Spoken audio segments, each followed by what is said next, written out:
There you go. Hey guys, welcome back to the WODdoc Project365, episode 16.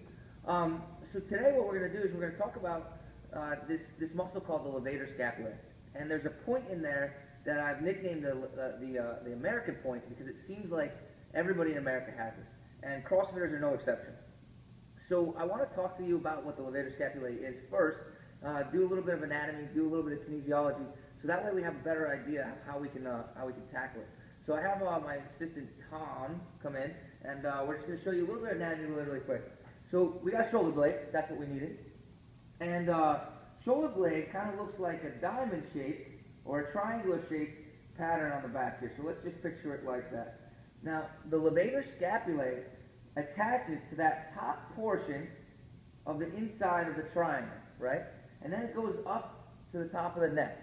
And it kind of connects these 2 points where my fingers are together, right? Its job for the neck, okay, is to laterally flex to the side that it's at, the ipsilateral side, to rotate to that same side, and to extend the neck, all right?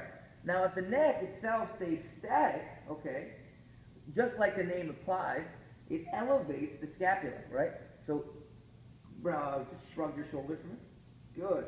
So what you're going to see is that the shoulder elevates, or just like I said, just like the levator scapulae applies. So as you can tell, if I was, hold on 1 second. If I was in that, you can turn this for a second. If I was in that barbell position, like where I'm either doing a snatch or clean, I get into this position a lot, so we can see how that point might get burnt out because it's right at the insertion of where that muscle is. So here's what we got. We got a couple stretch and a little bit of a tissue mobilization for us. What we're going to do, so I turn back around one more time, is we're going to take a ball, okay, and we're going to follow that midline up, okay, and all we're going to do is we're going to start the very point of where that triangular shaped part is from the scapula, and we're going to move up and come right on top and just set it right there, okay? I just wanted you guys to be able to see that so that way you know the positioning when we go ahead and do that. First, I want to be able to show you a stretch. And the way that we're going to stretch this, okay, is we said what it just did. So we're going to do the exact opposite, okay? Now, what we're going to have Tom do here is we're going to have him laterally flex away, the side that's affected. We're going to have him turn towards that side, and we're going to have him look down, okay? Now, that's a lot of instructions. So it gets a little confusing for you guys to take home. So to make that easier, the cue is going to be to look in the opposite pocket, okay?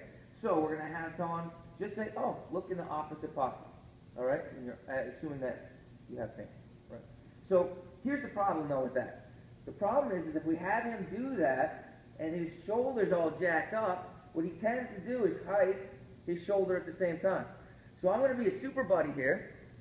I'm going to have him do the same exercise, but prior to doing that, we're going to lock down the shoulder by just grabbing the kettlebell here. Now we lock down the shoulder, keep the shoulders back, right? We're going to have the same exact cue, look in the opposite pocket, and we're able to get a nice stretch through there. Now, if you're somebody that has that scapular winging, right, where that shoulder blade pops out and you can feel it because you can like walk around and stick your hands underneath there, we have an easy fix for that. We go against our wall or pole, right? And now we're going to do the same thing, except we're going to have you take 2 steps out, or step out towards me. Good, right there. And now what we just did is we depressed the scapula and we pitched it between the body and Tom here, right? So now that can't wing, that can't do that winging formation. And we have to do the same thing, look down to the opposite pocket, laterally flex away. And we can get some tissue mobilization in there. Now, if we want to spice this up a bit, we're going to do the same thing where I showed you that ball placement right a second ago. I'm going to place that right where we just talked about it. You go to the top of the scapula, top of the shoulder blade, and just go inside and superior to that. And he'll be able to find that little spot for him. It'll be tender. Good, right there. We got the weight holding down the scapula, locking that down. We're going to have him laterally flex away, look away, and flex down. Remember, guys, that key is to look in the opposite pocket, okay?